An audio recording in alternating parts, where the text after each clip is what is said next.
sentiment de joie et de reconnaissance. L'autorité du pays, avec ses occupations. Et d'ailleurs, aujourd'hui, il y a eu une pluie, mais il s'est déplacé pour communier avec le peuple de Dieu. Ceci montre à suffisance comment il aime Dieu, comment il aime le peuple de Dieu. Nous sommes contents. Par rapport aux chrétiens, quand le président de la République a dédié le pays à Dieu, ce n'est pas un mot politique, c'était une volonté de sa confession de foi.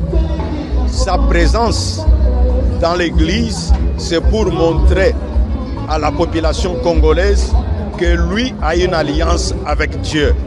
Et maintenant, à nous le peuple, par rapport à la nation, nous devons savoir en quelle période nous vivons.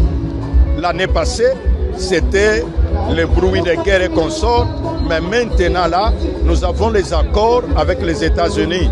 C'est le moment du développement. Or, avec la constitution actuelle, ça va poser énormément de problèmes. C'est pourquoi notre demande est que le peuple de Dieu en République démocratique du Congo comprenne le temps que nous vivons. Alors avec ce temps, les réformes constitutionnelles annoncées ont besoin d'abord du peuple de Dieu, parce que ce sont eux qui disent à Dieu de faire quelque chose pour le pays.